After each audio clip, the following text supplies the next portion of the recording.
employers are responsible for providing a safe and healthy workplace for their employees.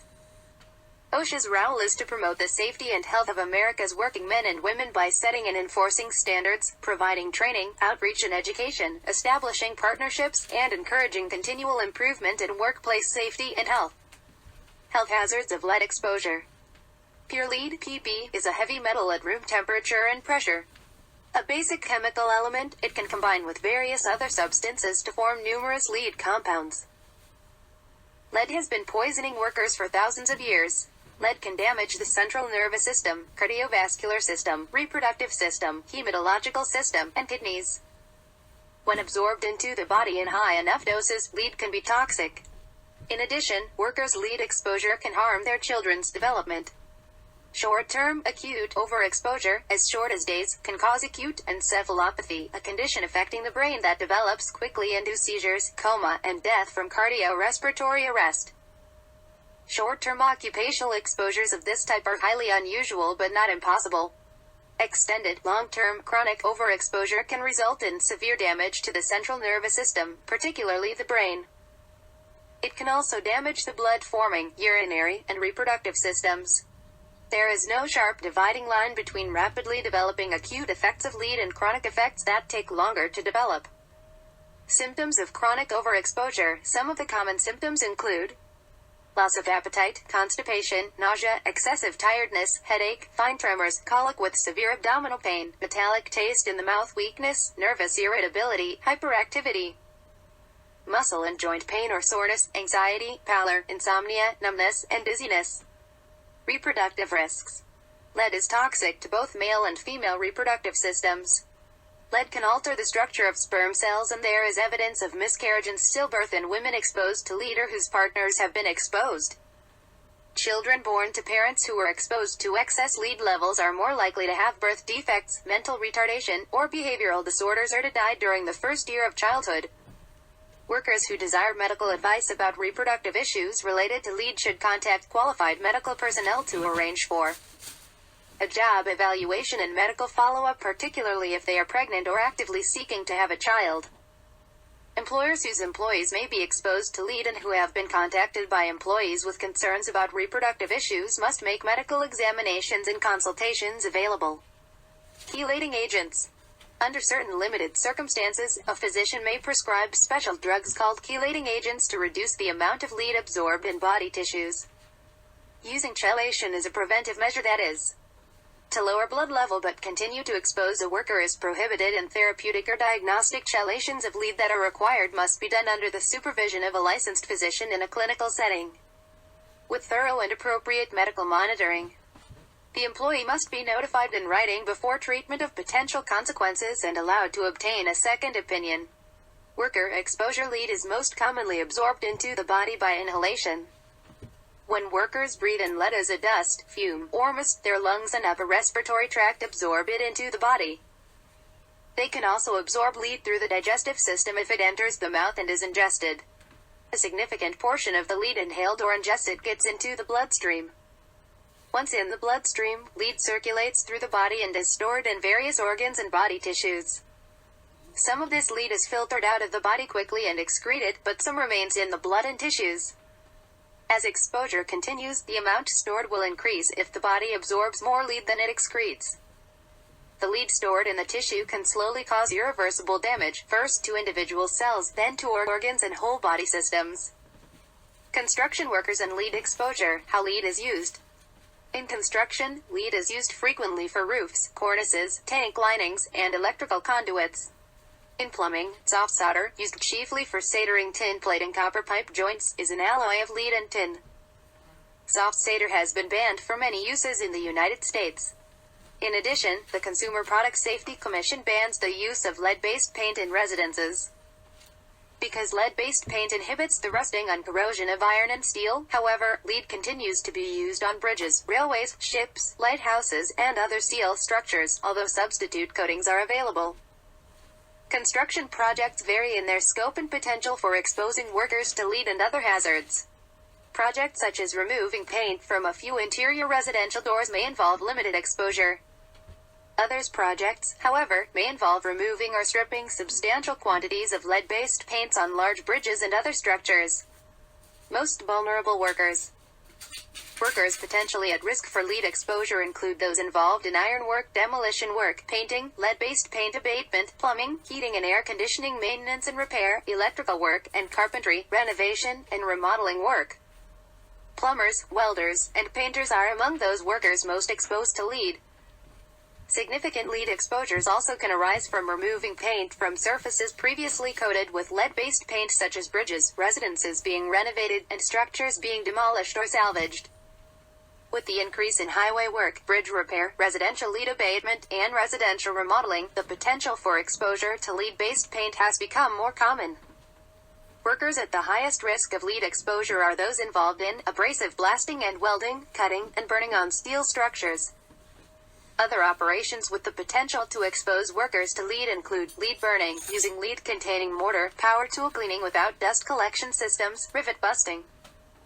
Cleanup activities where dry expendable abrasives are used, movement and removal of abrasive blasting enclosures, manual dry scraping and sanding, manual demolition of structures, heat gun applications.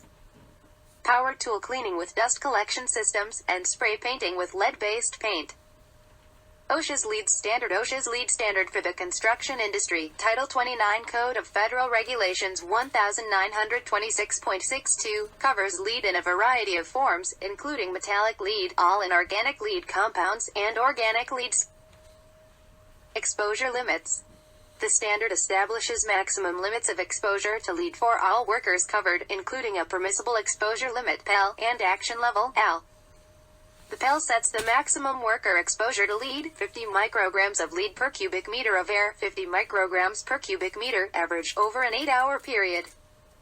If employees are exposed to lead for more than 8 hours in a workday, their allowable exposure as a TWA for that day must be reduced according to this formula. Employee exposure, in microgram per cubic meter, equals 400 divided by the hours worked in the day. The AL, regardless of respirator use, is an airborne concentration of 30 micrograms per cubic meter, average, over an 8-hour period. The AL is the level at which an employer must begin specific compliance activities outlined in the standard. APPLICABILITYTO Construction. OSHA's lead in construction standard applies to all construction work where an employee may be exposed to lead. All work related to construction, alteration, or repair, including painting and decorating. Under this standard, construction includes, but is not limited to, demolition or salvage of structures where lead or materials containing lead are present, removal or encapsulation of materials containing lead, new construction, alteration, repair, or renovation of structures, substrates, or portions or materials containing lead, installation of products containing lead, lead contamination from emergency cleanup, transportation, disposal, storage, or containment of lead or materials containing lead where construction activities are performed, and maintenance operations associated with these construction activities. Employer responsibilities. Worker protections. Employers of construction workers are responsible for developing and implementing a worker protection program. At a minimum, the employer's worker protection program for employees exposed to lead above the PEL should include hazard determination, including exposure assessment, medical surveillance and provisions for medical removal, job-specific compliance programs, engineering and work practice controls, respiratory protection, protective clothing and equipment, housekeeping, hygiene facilities and practices, signs, employee information and training, and record keeping. Because lead is a cumulative and persistent toxic substance and health effects may result from exposure over prolonged periods, employers must use these precautions where feasible to minimize employee exposure to lead. The employer should, as needed, consult a qualified safety and health professional to develop and implement an effective, site-specific worker protection program. These professionals may work independently or may be associated with an insurance carrier, trade organization, or on-site consultation program. Elements of a compliance program. For each job where employee exposure exceeds the PEL, the employer must establish and implement a written compliance program to reduce employee exposure to the PEL or below. The compliance program must provide for frequent and regular inspections of job sites, materials, and equipment by a competent person. Written programs, which must be reviewed and updated at least every 6 months, must include A description of each activity in which lead is emitted, such as equipment used, material involved, controls in place, crew size, employee job responsibilities, operating procedures, and maintenance practices. The means to be used to achieve compliance in engineering plans and studies used to determine the engineering controls selected where they are required. Information on the technology considered to meet the PEL. Air monitoring data that document the source of lead emissions, a detailed schedule for implementing the program, including copies of documentation such as purchase orders for equipment, construction contracts, a work practice program, an administrative control schedule, if applicable, and arrangements made among contractors on multi-contractor sites to inform employees of potential lead exposure. Hazard assessment. An employer is required to conduct an initial employee exposure assessment of whether employees are exposed to lead or above the AL based on any information, observation, or calculation that indicates employee exposure to lead, any previous measurements of airborne lead, and any employee complaints of symptoms attributable to lead exposure. Objective data and historical measurements of lead may be used to satisfy the standard's initial monitoring requirements. Initial employee exposure assessment. Initial monitoring may be limited to a representative sample of those employees exposed to the greatest concentrations of airborne lead. Representative exposure sampling is permitted when there are a number of employees performing the same job with lead exposure of similar duration and level, under essentially the same conditions. For employees engaged in similar work, the standard requires that the members of the group reasonably expected to have the highest exposure levels be monitored. This result is then attributed to the other employees of the group. The employer must establish and maintain an accurate record documenting the nature and relevancy of previous exposure data.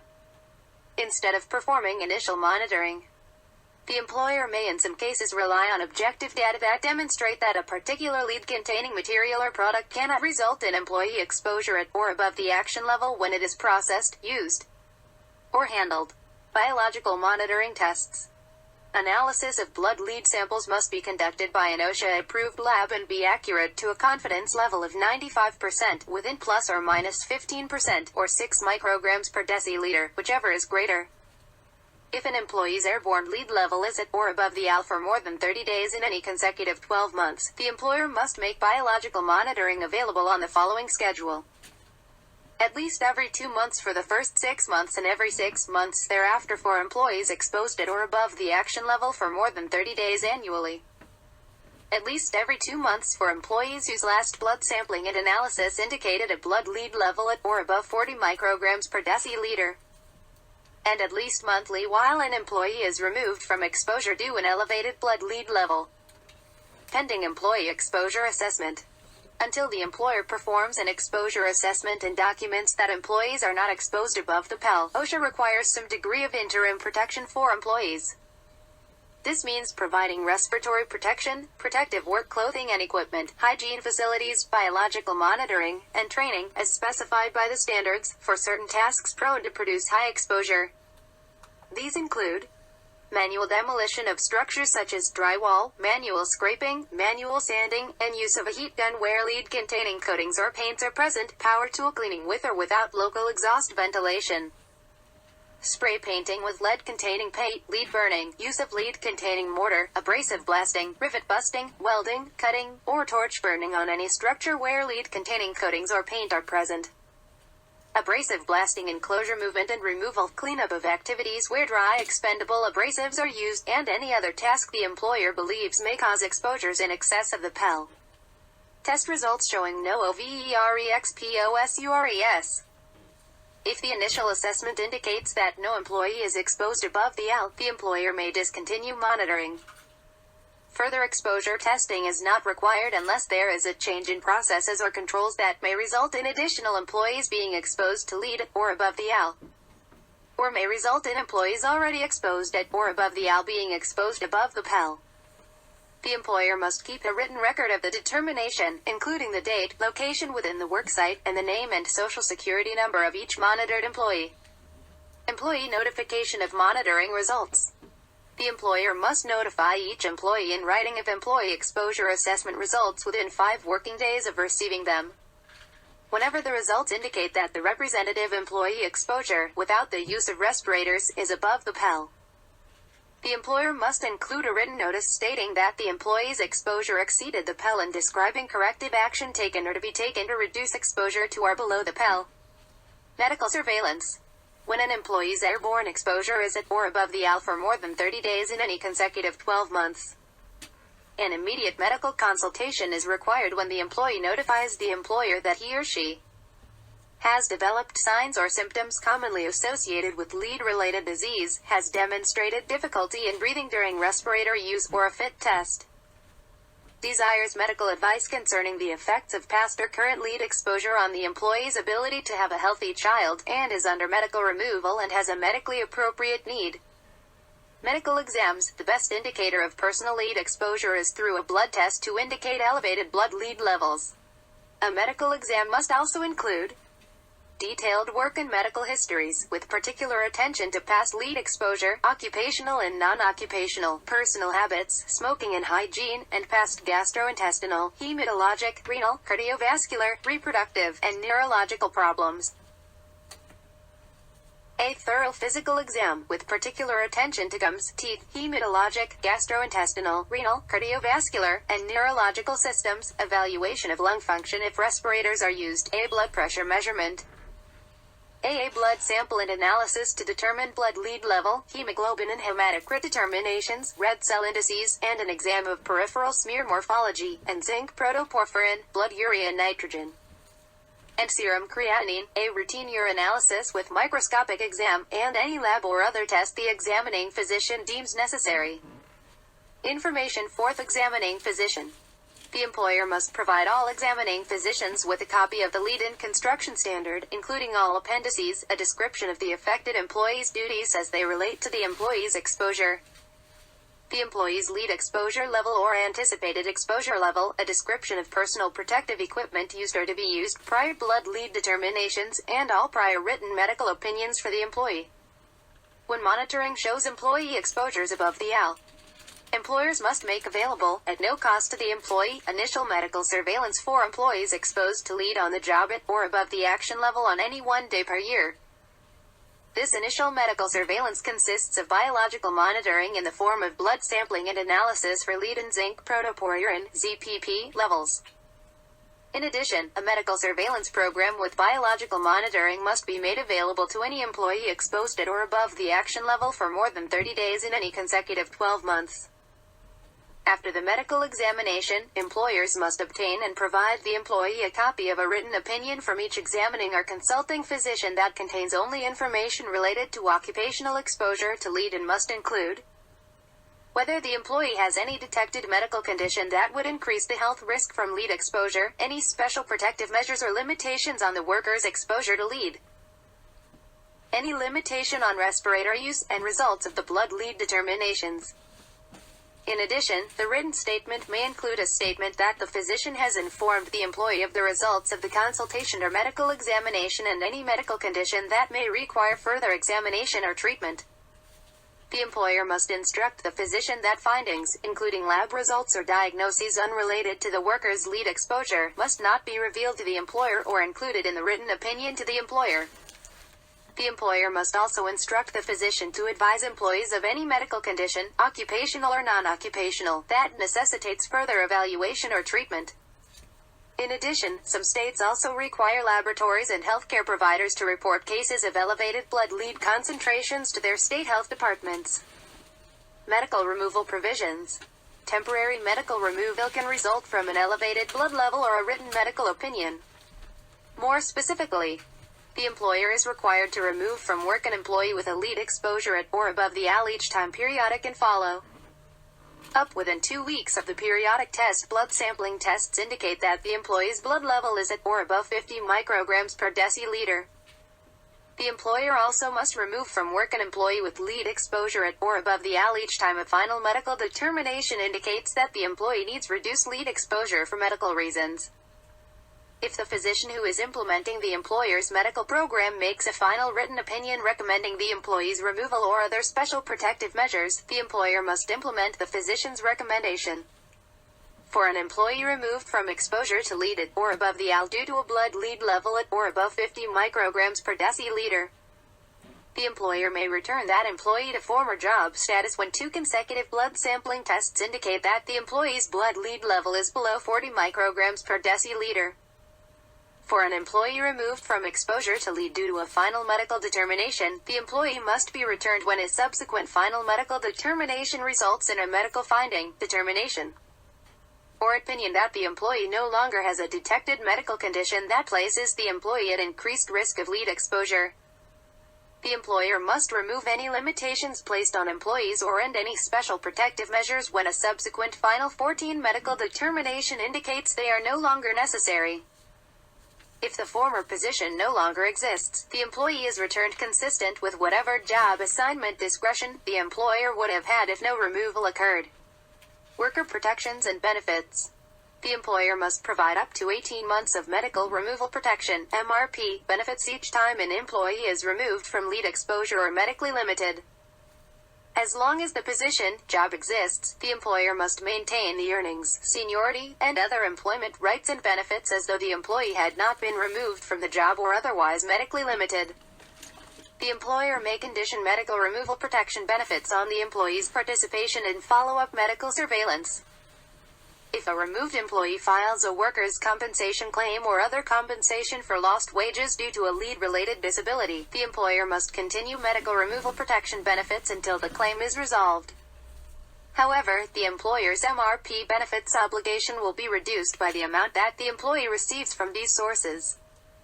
Also, the employer's MRP benefits obligation will be reduced by any income the employee receives from employment with another employer made possible by virtue of the employee's removal.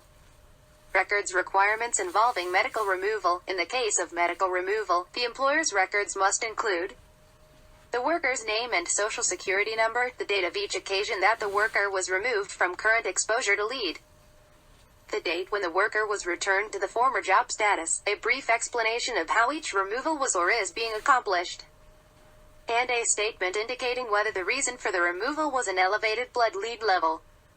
Record keeping. Employer requirements. The employer must maintain any employee exposure and medical records to document ongoing employee exposure, medical monitoring, and medical removal of workers. This data provides a baseline to evaluate the employee's health properly. Employees or former employees, their designated representatives, and OSHA must have access to exposure and medical records in accordance with 29 CFR 1910.1020. Rules of agency practice and procedure governing OSHA access to employee medical records are found in 29 CFR 1913.10. Exposure assessment records. The employer must establish and maintain an accurate record of all monitoring and other data used to conduct employee exposure assessments as required by this standard and in accordance with 29 CFR 1910.1020. The exposure assessment records must include the dates, number, duration, location, and results of each sample taken, including a description of the sampling procedure used to determine representative employee exposure. A description of the sampling and analytical methods used and evidence of their accuracy, the type of respiratory protection worn, if any, the name, social security number, and job classification of the monitored employee and all others whose exposure the measurement represents, and environmental variables that could affect the measurement of employee exposure. Medical surveillance records. The employer must maintain an accurate record for each employee subject to medical surveillance, including the name, social security number, and description of the employee's duties, a copy of the physician's written opinions, the results of any airborne exposure monitoring done for the employee and provided to the physician, and any employee medical complaints related to lead exposure. In addition, the employer must keep or ensure that the examining physician keeps the following medical records: a copy of the medical examination results including medical and work history, a description of the laboratory procedures and a copy of any guidelines used to interpret the test results, and a copy of the results of biological monitoring. The employer or physician or both must maintain medical records in accordance with 29 CFR 1910.1020. Documents for employees subject to medical removal. The employer must maintain for at least the duration of employment an accurate record for each employee subject to medical removal, including the name and social security number of the employee, the date on each occasion that the employee was removed from current exposure to lead, and the corresponding date which the employee was returned to former job status. A brief explanation of how each removal was or is being accomplished, and a statement about each removal indicating whether the reason for removal was an elevated blood level. Employer requirements RELATEDTO objective data. The employer must establish and maintain an accurate record documenting the nature and relevancy of objective data relied on to assess initial employee exposure in lieu of exposure monitoring. The employer must maintain the record of objective data relied on for at least 30 years. Documents for OSHA and NIOSH review. The employer must make all records including exposure monitoring, objective data, medical removal, and medical records 17 available upon request to affected employees, former employees, and their designated representatives, and to the OSHA Assistant Secretary and the Director of the National Institute for Occupational Safety and Health (NIOSH) for examination and copying in accordance with 29 CFR 1910.1020. When closing a business. When an employer ceases to do business, the successor employer must receive and retain all required records.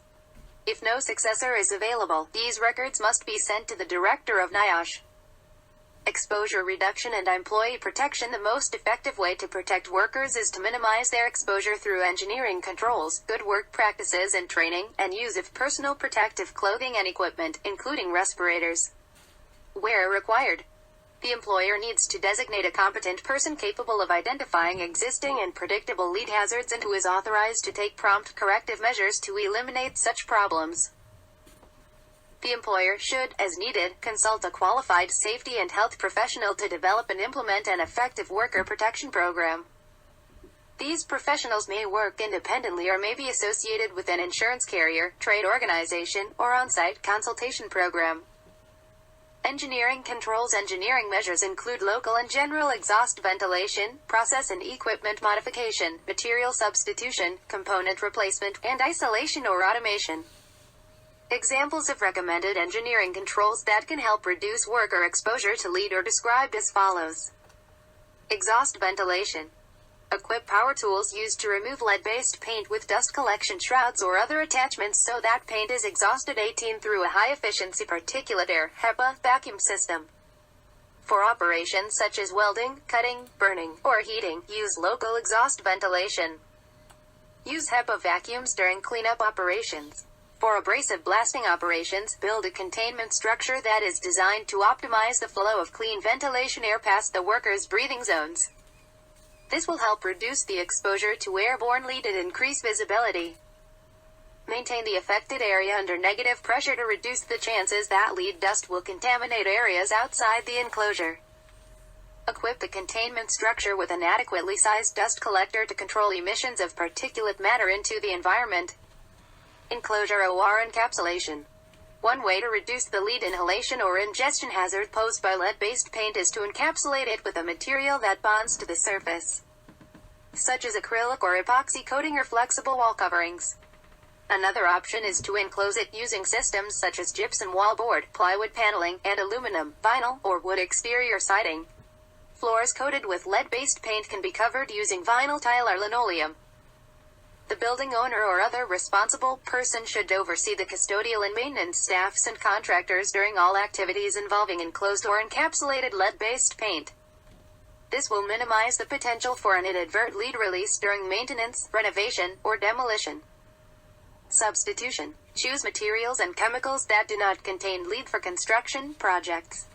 Among the options are: use zinc-containing primers covered by an epoxy intermediate coat and polyurethane top coat instead of lead-containing coatings. Substitute mobile hydraulic shears for torch cutting under certain circumstances. Consider surface preparation equipment such as needle guns with multiple reciprocating needles completely enclosed within an adjustable shroud, instead of abrasive blasting under certain 19 conditions. The shroud captures dust and debris at the cutting edge and can be equipped with a HEPA vacuum filtration with a self-drumming feature.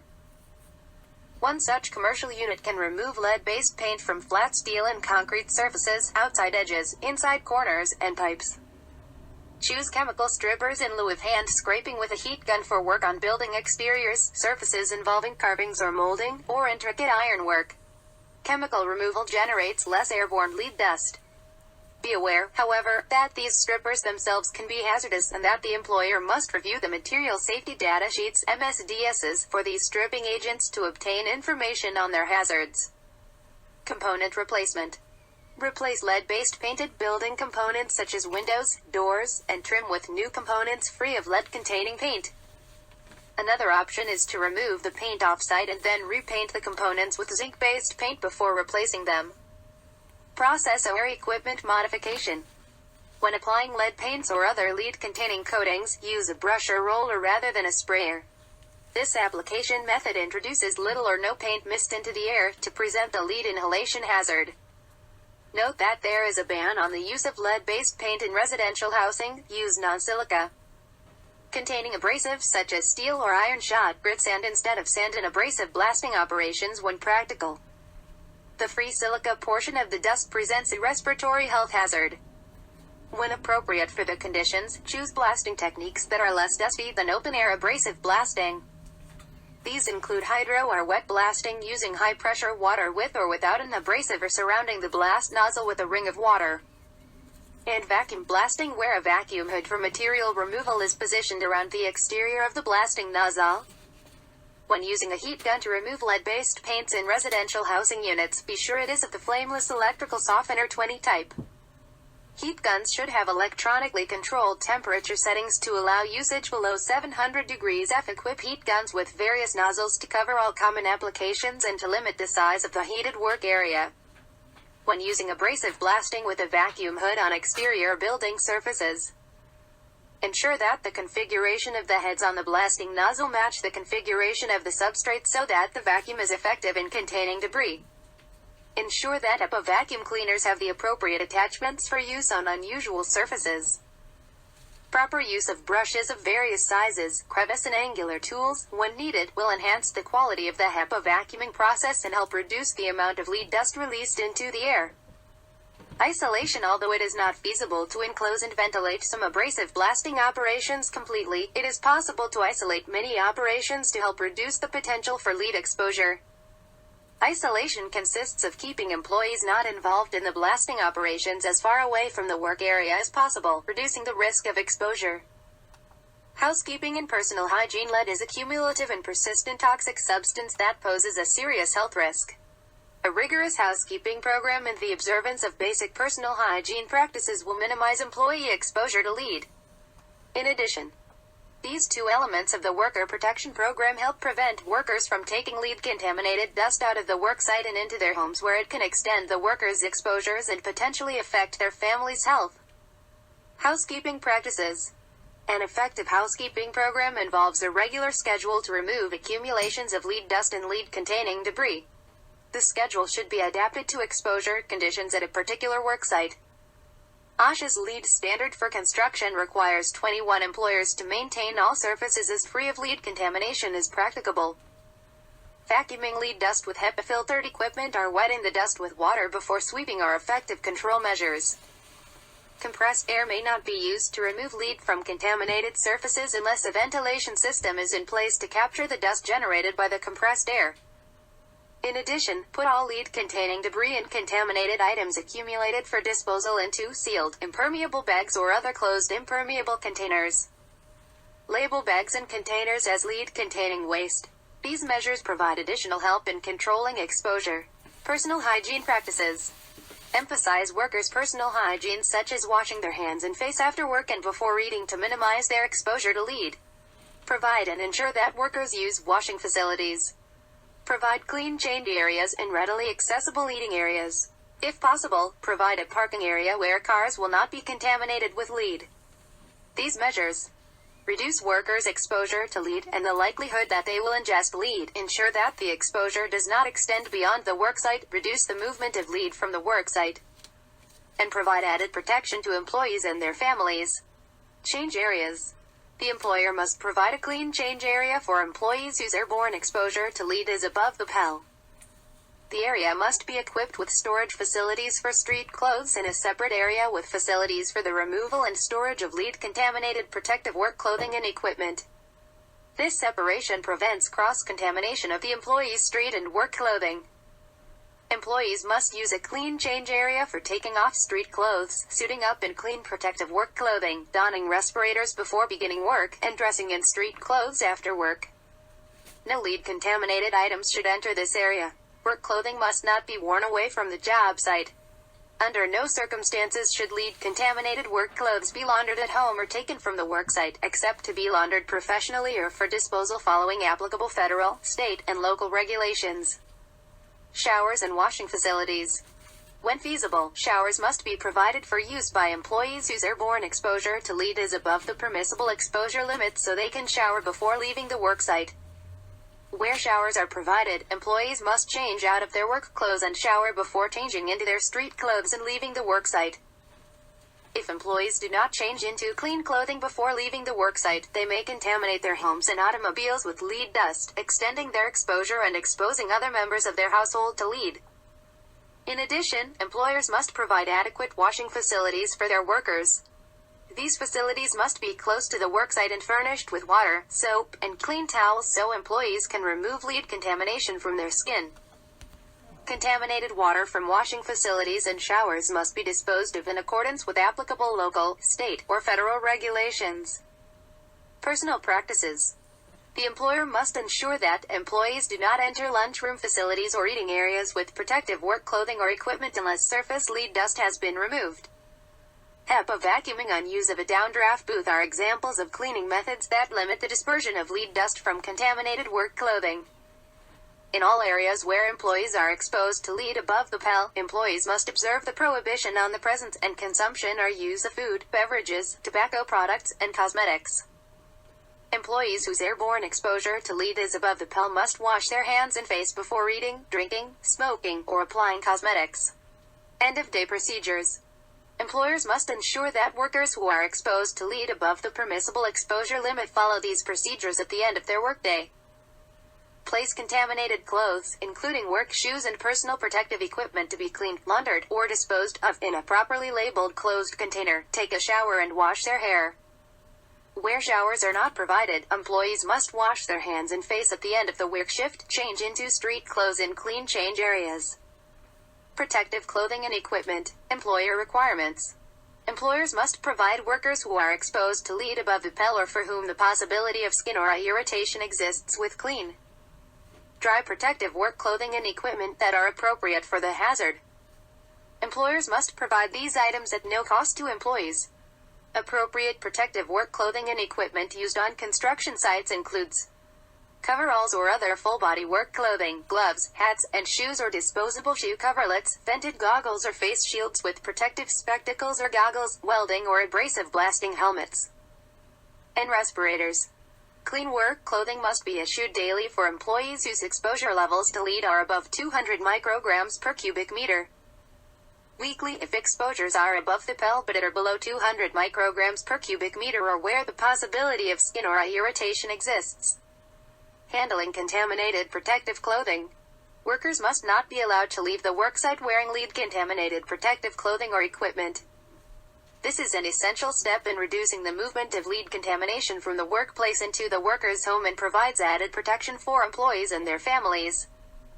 Disposable coveralls and separate shoe covers may be used, if appropriate, to avoid the need for laundering. Workers must remove protective clothing in change rooms provided for that purpose. Employers must ensure that employees leave the respirator use area to wash their faces in respirator face pieces as necessary. In addition, employers may require their employees to use HEPA vacuuming, damp wiping, or another suitable cleaning method before removing a respirator to clear loose particle contamination on the respirator and at the face mask seal. Place contaminated clothing that is to be cleaned, laundered, or disposed of by the employer in closed containers. Label containers with the warning, "Caution, clothing contaminated with lead." Do not remove dust by blowing or shaking. Dispose of lead-contaminated wash water in accordance with applicable local, state, or federal regulations. Workers responsible for handling contaminated clothing, including those in laundry services or subcontractors, must be informed in writing of the potential health hazard of lead exposure. At no time shall lead be removed from protective clothing or equipment by brushing, shaking, or blowing. These actions disperse the lead into the work area, preventing heat stress. Workers wearing protective clothing, particularly in hot environments or within containment structures, can face a risk from heat stress if proper control measures are not used. Heat stress is caused by several interacting factors, including environmental conditions, type of protective clothing worn, the work activity required and anticipated work rate, and individual employee characteristics such as age, weight, and fitness level. When heat stress is a concern, the employer should choose lighter, less insulating protective clothing over heavier clothing, as long as it provides adequate protection. Other measures the employer can take include discussing the possibility of heat stress and its signs and symptoms with all workers, using appropriate work-rest regimens, and providing heat stress monitoring that includes measuring employees' heart rates, body temperatures, and weight loss. Employers must provide a source of water or electrolyte drink in a non-contaminated eating and drinking area close to the work area so workers can drink often throughout the day. Workers must wash their hands and face before drinking any fluid if their airborne exposure is above the PEL. Respiratory protection. Although engineering and work practice controls are the primary means of protecting workers from exposure to lead, source control at construction sites sometimes is insufficient to control exposure. In these cases, airborne lead concentrations may be higher, may vary widely. Respirators often must be used to supplement engineering controls and work practices to reduce work or lead exposures below the PEL. When respirators are required, employers must provide them at no cost to workers. The standard requires that respirators be used during periods when an employee's exposure to lead exceeds the PEL, including periods necessary to install or implement engineering or work practice controls, and work operations for which engineering and work practice controls are insufficient to reduce employee exposures to or below the PEL. Respirators also must be provided upon employee request. A requested respirator is included as a requirement to provide increased protection for those employees who wish to reduce their lead burden below what is required by the standard, particularly if they intend to have children in the near future. In addition, respirators must be used when performing previously indicated high-exposure or trigger tasks before completion of the initial assessment. Providing adequate respiratory protection. Before any employee first starts wearing a respirator in the work environment, the employer must perform a fit test. For all employees wearing negative or positive pressure tight-fitting face-piece respirators, the employer must perform either qualitative or quantitative fit tests using an OSHA-accepted fit testing protocol. In addition, employees must be fit tested whenever a different respirator facepiece is used, and at least annually thereafter. Where daily airborne exposure to lead exceeds 50 micrograms per cubic meter. Affected workers must don respirators before entering the work area and should not remove them until they leave the high exposure area or have completed a decontamination procedure. Employers must assure that the respirator issued to the employee is selected and fitted properly to ensure minimum leakage through the facepiece to face seal. Respiratory protection programs. When respirators are required at a worksite, the employer must establish a respiratory protection program in accordance with the OSHA standard on respiratory protection, 29 CFR 1910.134. At a minimum, an acceptable respirator program for lead must include procedures for selecting respirators appropriate to the hazard, fit testing procedures for proper use of respirators in routine and reasonably foreseeable emergency situations, including cartridge change schedules, procedures and schedules for cleaning, disinfecting, storing, inspecting, repairing, discarding, and otherwise maintaining respirators, training of employees in the respiratory hazard to which they are potentially exposed during routine and emergency situations.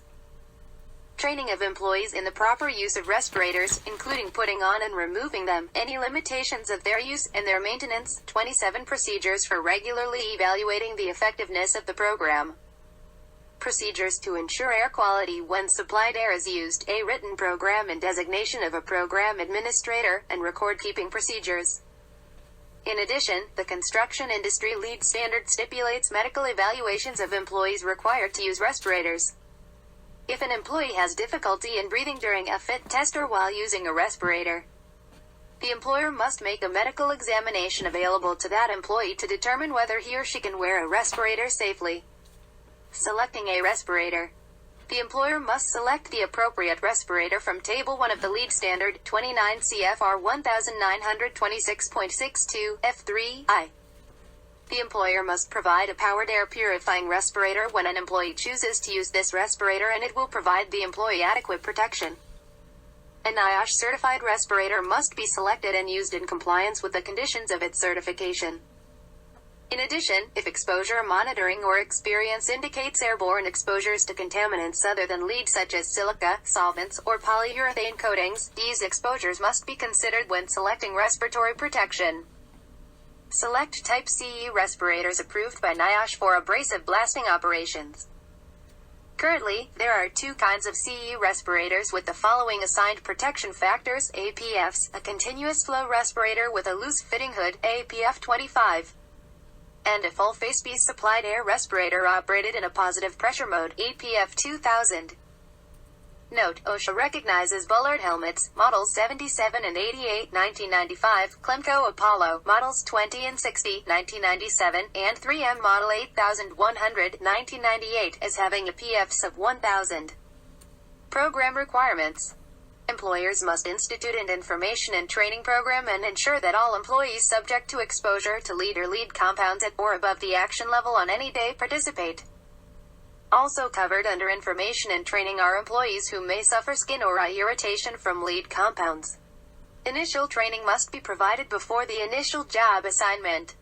Training must be repeated at least annually and, in brief summary, must include the content of the OSHA lead standard and its appendices, the specific nature of operations that could lead to lead exposure above the action level, the purpose, proper selection, fit, use, and limitations of respirators, the purpose and a description of the medical surveillance program, and the medical removal protection program, information concerning the adverse health effects associated with excessive lead exposure, the engineering and work practice controls associated with employees' job assignments, the contents of any lead-related compliance plan in effect.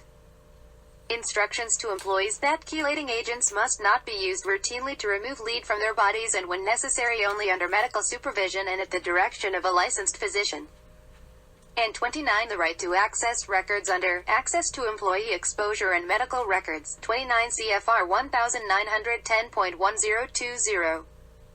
All materials relating to the training program and a copy of the standard and its appendices must be made readily available to all affected employees. Warning signs. Employers are required to post these warning signs in each work area where employee exposure to lead is above the PEL. Warning: lead work area poison, no smoking or eating. All signs must be well lit and kept clean so that they are easily visible. Statements that contradict or detract from the sign's meaning are prohibited. Signs required by other statutes, regulations, or ordinances, however, may be posted in addition to or in combination with this sign.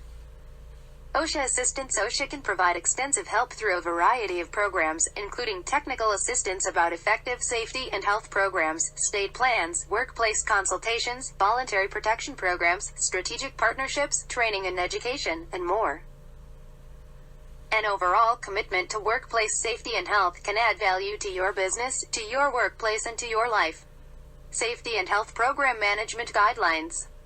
Effective management of employee safety and health protection is a decisive factor in reducing the extent and severity of work-related injuries and illnesses and their related costs. In fact, an effective safety and health program forms the basis of good employee protection, can save time and money, increase productivity, reduce employee injuries, illnesses, and related workers' compensation costs. To assist employers and employees in developing effective safety and health programs, OSHA published Recommended Safety and Health Program Management Guidelines, 54 Federal Register, 16, 3904, 3916, January 26, 1989. These voluntary guidelines apply to all places of employment covered by OSHA. The guidelines identify 4 general elements critical to the development of a successful safety and health management system: management leadership and employee involvement, worksite analysis, hazard prevention and control, and safety and health training.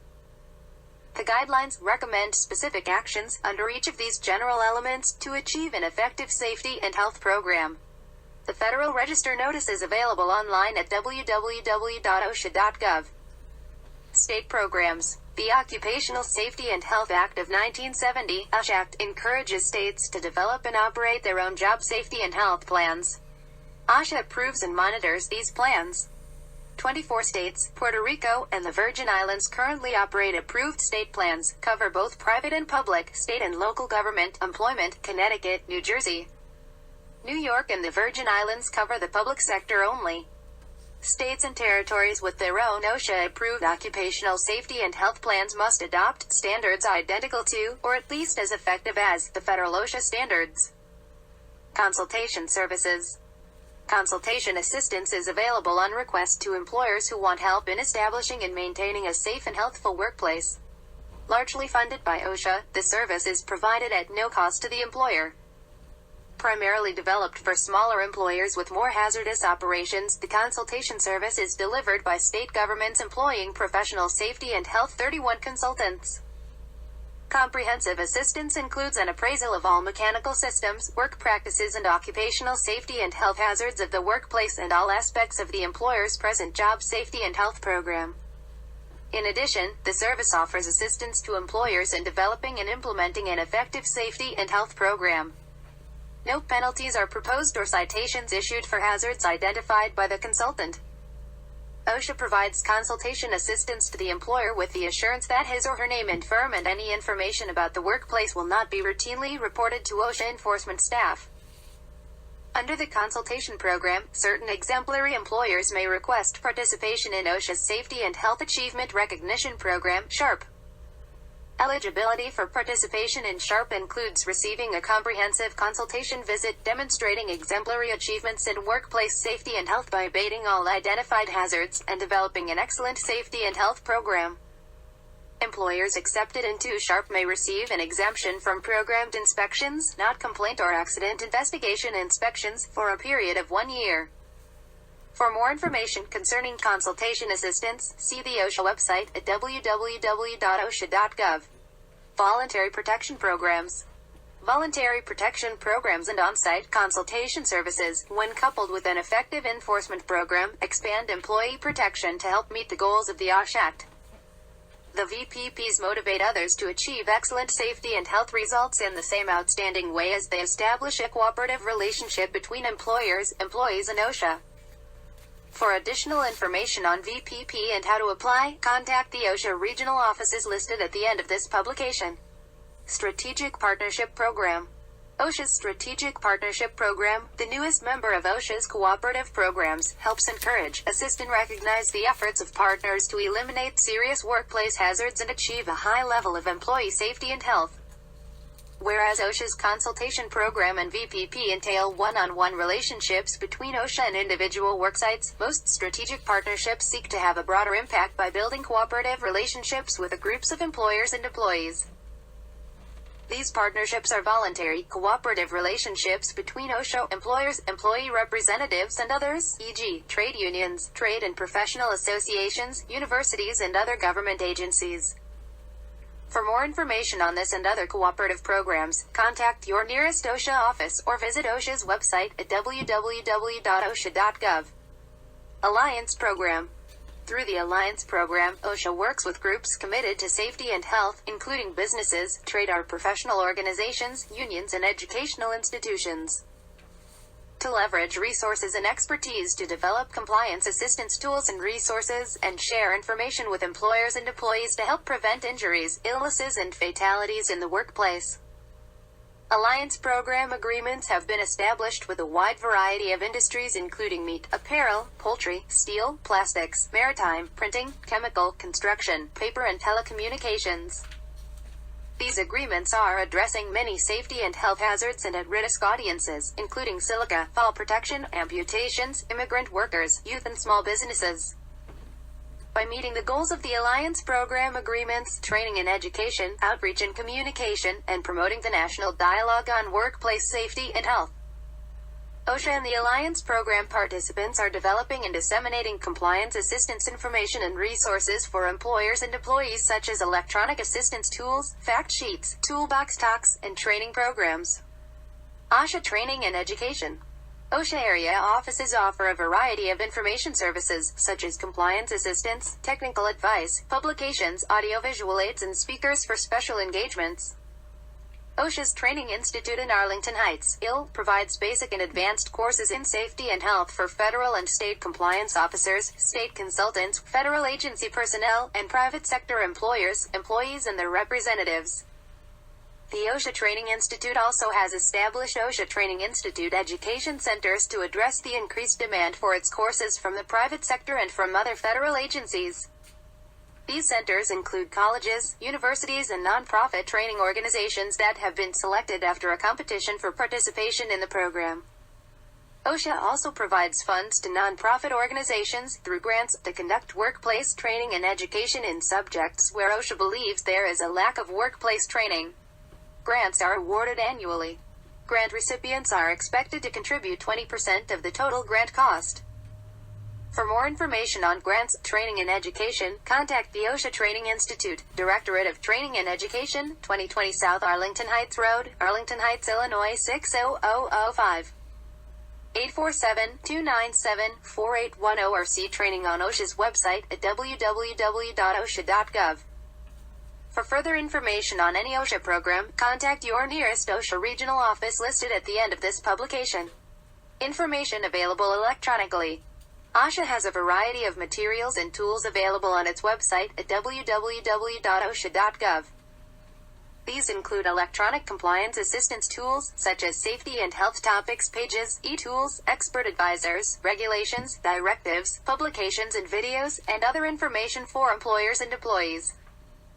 OSHA's software programs and compliance assistance tools walk you through challenging safety and health issues and common problems to find the best solutions for your workplace. A wide variety of OSHA materials, including standards, interpretations, directives, and more can be purchased on CD-ROM from the U.S. Government Printing Office, Superintendent of Documents, toll-free phone 866-512-1800. 34 OSHA publications. OSHA has an extensive publications program.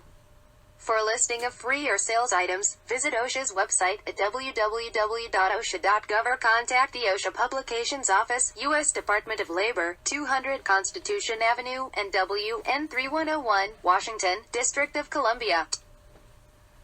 Telephone 202-693-1888 or fax to 202-693-2498. Contacting OSHA. To report an emergency, file a complaint or seek OSHA advice, assistance or products, call 800-321-OSHA or contact your nearest OSHA regional or area office listed at the end of this publication. Written correspondence can be mailed to the nearest OSHA regional or area office listed at the end of this publication or to OSHA's national office at U.S. Department of Labor, Occupational Safety and Health Administration, 200 Constitution Avenue, NW, Washington, District of Columbia, 20210. By visiting OSHA's website at www.osha.gov, you can also file a complaint online, submit general inquiries about workplace safety and health electronically, and find more information about OSHA and occupational safety and health.